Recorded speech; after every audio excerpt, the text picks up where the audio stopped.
नमस्कार विद्यार्थी मित्रांनो, आपण करंट अफेअर्सची जी आपली सिरीज आहे तर ती पाहत आहोत। याच्यातला हा पुढचा भाग आहे आपला। याच्या आधी आपण या सगळ्या महत्त्वाच्या चालू घडामोडी आहेत तर त्या पाहिलेल्या होत्या। सो तो जर भाग तुम्ही पाहिलेला नसेल तर तो पाहून घ्या। याच्यामधून आपला उद्देश एक आहे की जेवढ्या काही करंट अफेअर्स आहेत तर ते सगळे करंट अफेअर्स एकत्र आपल्याला कॉन्सॉलिडेट करायचे आहेत। त्याची जास्तीत जास्त आपल्याला रिव्हिजन करायची आहे की जेणेकरून ते आपल्या लक्षात राहतील। आणि ह्या जे काही हे करंट अफेअर्स आपण करत आहोत तर ते करंट अफेअर्स वेगवेगळ्या पुस्तकांमधून आपण ह्या नोट्स काढलेल्या आहेत, जसं मी मागच्या व्हिडिओमध्ये सांगितलं। सो जास्तीत जास्त करंट अफेअर्स आणि त्याची जास्तीत जास्त रिव्हिजन हा एकच मार्ग आहे की जो आपल्याला करंट अफेअर्समध्ये मार्क्स मिळवून देऊ शकतो। ठीक आहे। आणि एक गोष्ट लक्षात ठेवा, कुठलंही असं पुस्तक नाही, कुठलीही अशी गोष्ट नाही की जी तुम्हाला करंट अफेअर्समध्ये पैकीच्या पैकी मार्क मिळवून देईल। ठीक आहे। सो तो एक जो भ्रम असतो की 15 पैकी 15 मिळतील, 15 पैकी 10-12 मिळतील, तर तो भ्रम आता सध्या आपला सगळ्यांचा दूर झालेला आहे। कारण करंट अफेअर्स इतके वेगवेगळे येत आहेत, आपण इतक्या गोष्टी कव्हर करत आहोत तरी सुद्धा प्रत्येक परीक्षेत आपल्याला वेगवेगळे करंट अफेअर्स पाहायला मिळतात। सो एक गोष्ट लक्षात ठेवा, करंट अफेअर्ससाठी एकच जे काही पुस्तक वाचत आहात तर त्याची जास्तीत जास्त रिव्हिजन करा। एकच पुस्तक आणि त्याची जास्तीत जास्त रिव्हिजन म्हणजे कमीत कमी 6-7 मार्क तरी आपल्याला आरामात त्या करंट अफेअर्समधून आपल्याला मिळायला पाहिजे। ठीक आहे। तर इथपर्यंत आपण बघितलेलं होतं 49वी G7 शिखर परिषद आहे तर ती हिरोशिमा जपान या ठिकाणी पार पडलेली होती आणि त्याच ठिकाणी महात्मा गांधीजींचा जो पुतळा आहे तर त्याचं अनावरण झालेलं होतं मोदींच्या हस्ते। त्याच्यानंतर तिसरी फिपिक शिखर परिषद जी आहे, forum for India Pacific islands corporation, so ही तिसरी शिखर परिषद पापुआ न्यू गिनी जे आहे तर त्या ठिकाणी पार पडलेली आहे। 2014ला ही जी संस्था आहे फिपिक तर हिची स्थापना झालेली आहे। भारताची जी पॉलिसी आहे आपली ॲक्ट ईस्ट पॉलिसी, पूर्वेकडे बघा, सो त्या नुसार आपण काय करत आहोत तर हे जे आयलँड्स आहेत पॅसिफिक ओशन मधले जे काही आयलँड्स आहेत तर त्यांच्यासोबतची ही आपली शिखर परिषद आहे। तिसरी हिची परिषद झाली पापुआ न्यू गिनी या ठिकाणी। त्याच्यानंतर भारताचे जे आपले कॅग आहेत गिरीशचंद्र मुर्मू यांची WHO बाह्य परीक्षक म्हणून परत एकदा निवड झालेली आहे 2024 ते 2027 या कार्यकाळासाठी। 76वी जागतिक आरोग्य सभा पार पाडलेली आहे WHO कुठे तर जिनिव्हा या ठिकाणी पार पडलेली आहे। WHO ॲट 75, संकल्पना काय आहे त्याची, WHO at 75 saving lives driving health for all, saving lives आणि driving health for all, WHO at 75 Geneva या ठिकाणी 76वी जागतिक आरोग्य सभा पार पडलेली आहे। त्याच्यानंतर साई 20 जे आहे जे आपले ऑडिटिंग आहेत सो त्यांची जी शिखर परिषद आहे तर ती गोवा या ठिकाणी पार पडलेली आहे। हा परीक्षेला आत्ताच एका कुठल्या तरी परीक्षेत प्रश्न येऊन गेलेला आहे। त्याच्यानंतर कर्नाली जलविद्युत प्रकल्प जो आहे सो तो कर्नाली जलविद्युत प्रकल्प, कर्नाली नदी जी आहे भारत आणि नेपाळचा हा संयुक्त प्रकल्प आहे।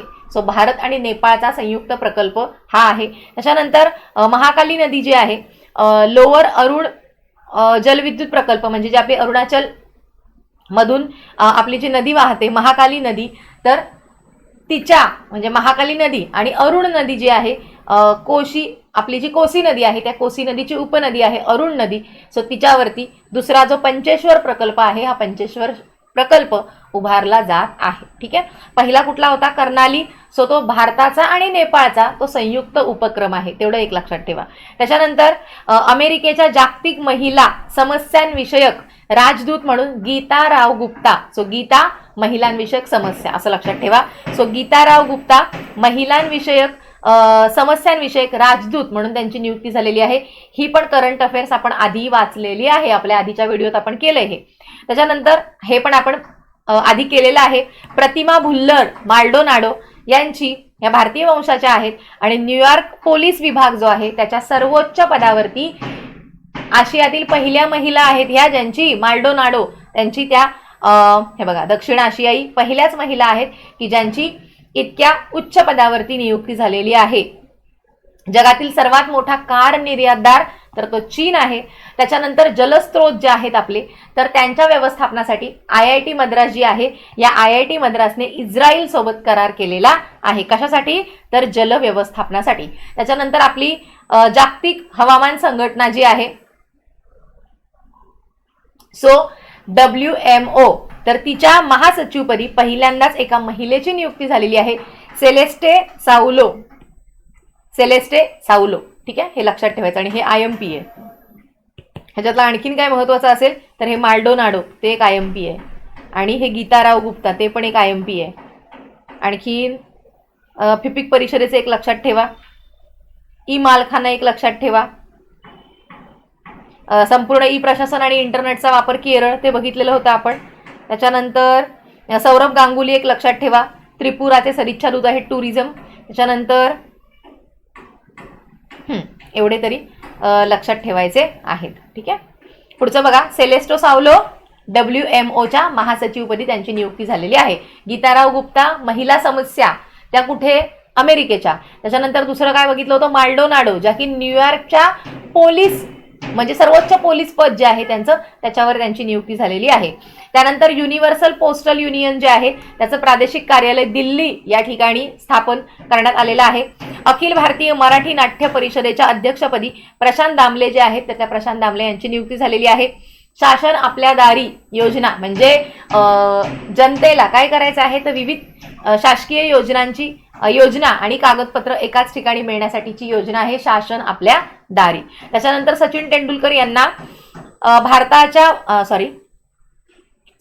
महाराष्ट्र शासनाच्या स्वच्छ मुख अभियानाचा सदिच्छा दूत म्हणून सचिन तेंडुलकर यांची नियुक्ती करण्यात आलेली आहे.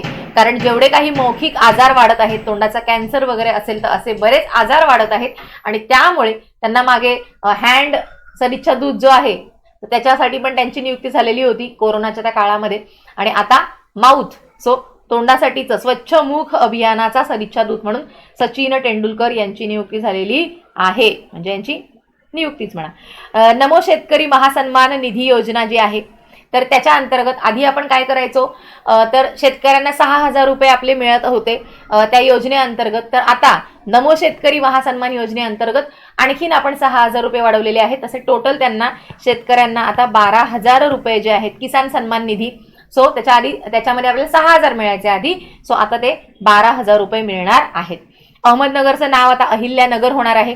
रमेश धानुका जे आहेत यांनी 3 दिवसांसाठी आणि सर्वात कमी काळासाठी मुख्य न्यायाधीश पदावर राहिलेले रमेश धानुका, जे की मुंबईच्या हायकोर्टामध्ये मुख्य न्यायाधीश म्हणून 3च दिवसांचा त्यांना कार्यकाळ लाभला, लगेच ते निवृत्त झालेले आहेत.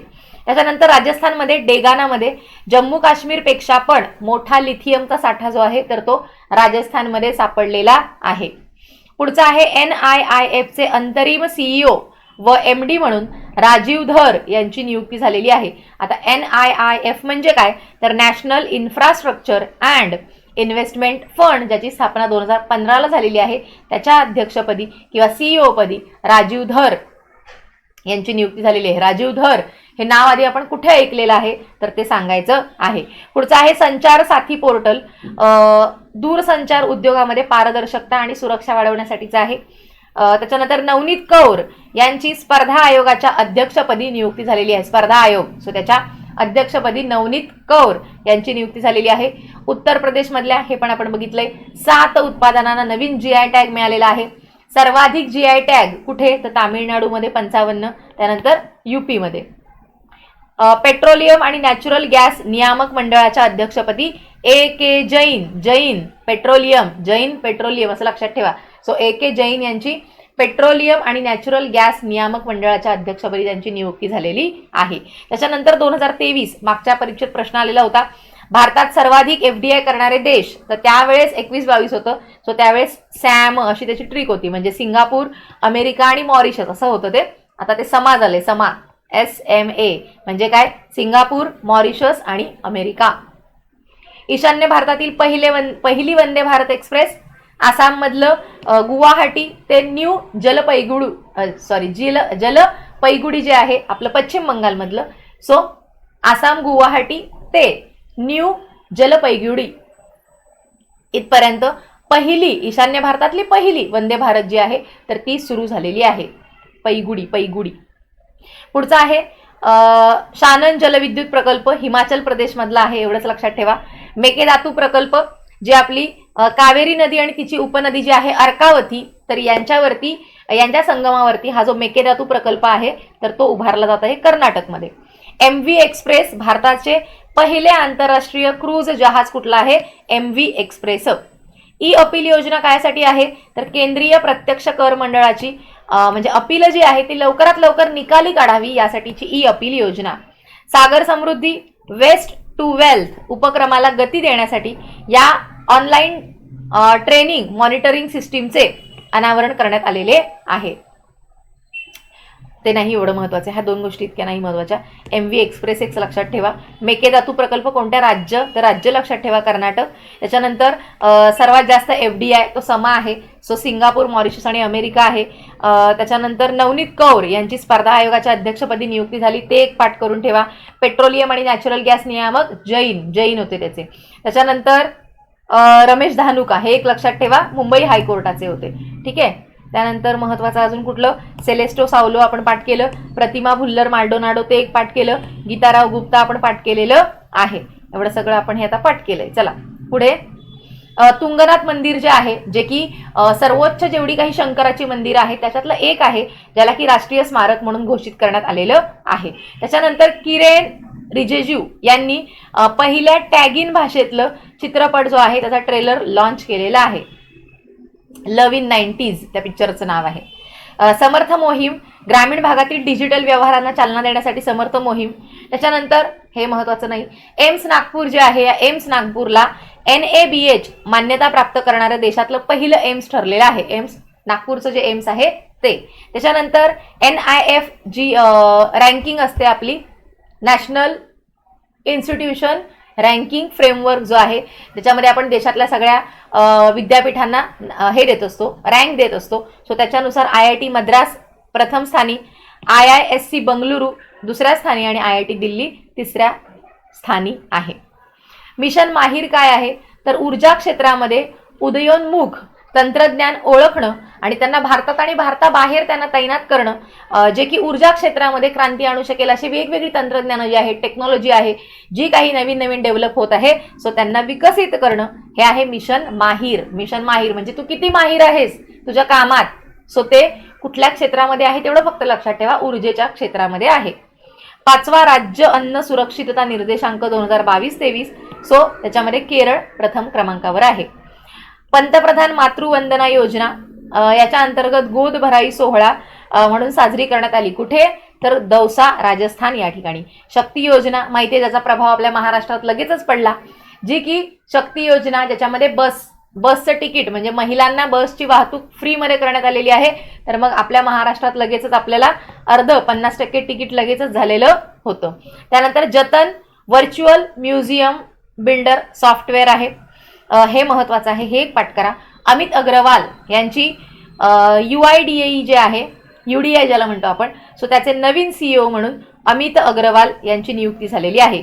सुबोध कुमार सिंग यांची जी आपली नॅशनल टेस्टिंग एजन्सी म्हणजे राष्ट्रीय चाचणी संस्था जी आहे तर तिच्या महासंचालकपदी सुबोध कुमार सिंग NTA नॅशनल काय टेस्टिंग एजन्सी. आणि त्या महिला कोण होत्या रे? गीता होतं का काय नाव होतं त्यांचं? काय नाव होतं? कुठला होता तो? कशाच्या होत्या त्या? आठवा. काय होतं? नवनीत कौर, स्पर्धा आयोग नवनीत कौर. सो ते कन्फ्युजन करू नका म्हणून त्यासाठी परत दाखवलं ते. पुढचं हे IMP आहे. शाश्वत विकास उद्दिष्टांची प्रगती मोजणारं भोपाळ हे भारतातलं पहिलं राज्य ठरलेलं आहे, ज्यांनी की जे आपली सस्टेनेबल डेव्हलपमेंट गोल्स आहेत त्यांची प्रगती मोजलेली आहे. सो भोपाळ ते पहिलं राज्य आहे. उच्च शिक्षण संस्थांसाठी रँकिंग फ्रेमवर्क स्थापित करणारं केरळ हे पहिलं राज्य आहे. रोबोटिक्स फ्रेमवर्क कुणाचं आहे रे? रोबोटिक्स फ्रेमवर्क सांगा मला, कमेंटमध्ये सांगा मला. गीता कर्मिकुला भीमा ही जी योजना आहे तेलंगणाची, तर ती कोणासाठीची आहे? जर ते ताडी गोळा करणारे असतात म्हणजे तुम्हाला ताडीच्या झाडावर चढून, सो ते ताडी गोळा करणारे जे लोक आहेत त्यांच्यासोबत जर एखादा अपघात झाला तर त्यांच्यासाठीची ही गीता कर्मिकुला योजना आहे. पहिला शहरी हवामान चित्रपट महोत्सव न्यू टाउन कोलकाता या ठिकाणी पार पडलेला आहे. Operation OPS clean, OPS POPS, so P पंजाबला अंमली पदार्थ मुक्त करणे. मुख्यमंत्री लाडली बहना योजना कोणाची आहे? लाडली बहना MP मध्य प्रदेशची आहे आणि दर महिन्याला महिलांना 1,000 रुपये त्याच्या अंतर्गत मिळणार आहेत. मनोज मिश्रा यांचं निधन झालेलं आहे. हे पर्यावरण कार्यकर्ते होते आणि यमुनासाठी बचाव यमुना म्हणजे यमुना GA नावाचा अभियान जे आहे तर ते त्यांनी राबवलेलं होतं. पर्यावरण कार्यकर्ते आहेत ते. मेरी लाईफ ॲप. आता हा मेरी लाईफ ॲप काय आहे तर युवांना हवामान बदलासाठी एकत्रित करणे. सो मेरी लाईफ म्हणजे मेरी लाईफ किस पर डिपेंड आहे? एन्व्हायरमेंट पर डिपेंड आहे. सो हवामान बदलासाठी एकत्र यायचं आहे युवांनी. यासाठीचा ॲप आहे तो मेरी लाईफ. आपल्याला काही वाटू शकतं, सो हे लक्षात ठेवायचं, हवामान बदलासाठी आहे. मिशन लाईफ जगभरातील व्यक्तींना दैनंदिन जीवनात सोप्या हवामान अनुकूल कृती करण्यास भाग पाडणे. सो मिशन लाईफ कायसाठी आहे तर जगभरातील व्यक्तींनी दैनंदिन जीवनामध्ये सोप्या हवामान अनुकूल कृती करण्यास त्यांना भाग पाडणे यासाठीचं मिशन लाईफ आहे. तिरुवनंतपुरम जे आहे तर ते भारतातील सर्वात मोठे सौर शहर बनणार आहे. काय तर सौर शहर बनणार आहे. तिरुवनंतपुरम आहे कुठे? केरळमध्येच आहे. त्याचबरोबर आपण आरोग्यसेवक जे आहे या आरोग्यसेवकसाठीची तांत्रिक बॅच जी आहे तर ती याच्यामध्ये आपण 8वी 9वी 10वीचा सगळा अभ्यास कव्हर केलेला आहे जो की आपल्या अभ्यासक्रमाचा भाग आहे ज्याच्यावर आपल्याला 80 मार्क येणार आहेत. सो ती जी बॅच आहे सो ती आपण आपल्या ॲपवरती लॉन्च केलेली आहे. दुसरं म्हणजे खूप सोपं आहे, फक्त 8वी 9वी 10वीचा अभ्यासक्रम तुम्हाला व्यवस्थित करायचा आहे. सो ती जी बॅच आहे त्याच्याबद्दलची डिस्क्रिप्शनमध्ये तुम्हाला लिंक दिलेली आहे, माहिती दिलेली आहे. 200 रुपये फक्त त्याची फीज आहे आणि 80 मार्क आहेत. सो त्यामुळे इथं जेवढा तुम्ही जास्त अभ्यास कराल तेवढे तुम्हाला जास्त मार्क मिळणार आहेत. अगदी 70-75च्या पुढे सुद्धा तुम्ही मार्क मिळवू शकता जर ते व्यवस्थित केलं तर. बॅच करा असं कंपल्शन नाही, मात्र त्याच्यावरचा आपण एक व्हिडिओ बनवलेला आहे ज्याच्यामध्ये आपण सांगितलेलं आहे की तांत्रिक अभ्यासक्रम म्हणजे नक्की काय आहे. सो जे त्याच्यामध्ये सांगितलेलं आहे, जे आपल्याला अभ्यासक्रमाचे मुद्दे दिलेले आहेत ते अभ्यासक्रमाचे मुद्दे आपल्याला फक्त आणि फक्त 10वीचा अभ्यासक्रम त्याच्या इंडेक्समध्ये दिलेले आहेत. सो ते जरी व्यवस्थित तुम्ही पुस्तक केलं 10वीचं पुस्तक आणि त्याचं जे बेसिक आहे तुम्हाला ते नाही समजलं तर 9वी आणि 8वी सोबत करा की जेणेकरून त्याच्या बेसिक कन्सेप्ट तुम्हाला कळतील आणि तुमचा प्रश्न चुकणार नाही. सो त्यामुळे व्यवस्थित अभ्यास केला तर ती पोस्ट तुम्हाला 100% मिळू शकते, कारण 80 मार्क आहेत आणि अभ्यासक्रम इतका सोपा त्यांनी दिलेला आहे म्हणून. ठीक आहे. पुढचं चक्रीवादळ, जी महत्वाची चक्रीवादळ आहेत ती बिपरजॉय जे आहे, ही बिपरजॉय अरबी समुद्रामध्ये आलेलं होतं. त्याला नाव बिपरजॉय बांगलादेशने दिलेलं होतं. मोखा चक्रीवादळ म्यानमारमध्ये आलं होतं, मोखा. सो नाव याला येमेनने दिलं होतं. इथं पण आहे. मोखा चक्रीवादळ जे आहे तर ते एम्फान नंतरचं दुसरं तीव्र चक्रीवादळ आहे. अस्नी बंगालमध्ये आलेलं होतं, सित्रांग बंगालमध्येच आलेलं होतं आणि मंदोस पण बंगालमध्येच आलेलं होतं. फक्त बिपरजॉय जो आहे सो तो बिपरजॉय अरबी समुद्रात आला होता आणि मोखा म्यानमारच्या तिकडे आलेलं होतं. अमृत धरोहर योजना काय तर लोकसहभागातून जी काही रामसर स्थळं आहेत तर त्यांचं संवर्धन करणं आणि त्यालाच लागून मिष्टी उपक्रम आहे. जी दलदलीची क्षेत्र आहेत तर त्या खारफुटीच्या परिसंस्थेचं पुनरुज्जीवन आणि संरक्षण करण्यासाठी म्हणून मिष्टी योजना आणलेली आहे. 5000 वर्ष जुना ग्रेट ग्रँडफादर वृक्ष जो आहे तो की चिली दक्षिण अमेरिकेमध्ये आहे, हे आपण पाहिलेलं आहे ऑलरेडी. आशियामधली पहिली सबसी रिसर्च लॅब जी आहे तर ती सबसी रिसर्च लॅब पुणे या ठिकाणी स्थापन करण्यात आलेली आहे. भारताचा ऐरावत सुपर कम्प्युटर जो आहे तो जगात 75व्या स्थानी आहे. फ्रंटियर सगळ्यात 1 नंबरला कोण तर USA फ्रंटियर आहे. नंतर जपानचा फुगाफू आहे. त्याच्यानंतर फिनलँडचा जो लुमी आहे तर तो फिनलँडचा लुमी आहे. त्यानंतर भारतातील पहिला डाय मिथाईल इथर इंधनावर चालणारा ट्रॅक्टर जो आहे तो IIT कानपूर यांनी बनवलेला आहे. जगात सर्वात शक्तिशाली पवन बोगदा जो आहे तो चीनने बनवलेला आहे. त्याचं काय करायचं ह्या ज्या अशा इंटरेस्टिंग गोष्टी असतात, जसं की जगातील सर्वात शक्तिशाली पवन बोगदा असेल, त्याचबरोबर हा जो ग्रेट ग्रँडफादर वृक्ष आहे, त्याचबरोबर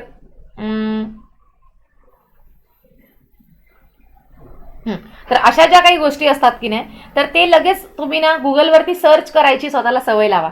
म्हणजे जर आपण ते एकदा बघितलं त्याचं चित्र की मग ते आपल्या कायम लक्षात राहतं. यासाठी प्रोजेक्ट दंतक आहे. भूतानच्या दुर्गम भागात पायाभूत सुविधा विकसित करण्यासाठी प्रोजेक्ट दंतक भूतान. भारतासाठीच्या पहिल्या एअरबस C-295चे यशस्वी उड्डाण झालेलं आहे. ऑपरेशन ध्वस्त कोणासाठी आहे, तर दहशतवादी गुंड व ड्रग्ज तस्कर यांच्या परस्परांशी जोडलेल्या नेटवर्कला ध्वस्त करण्यासाठीचं ऑपरेशन ध्वस्त. सोपं आहे.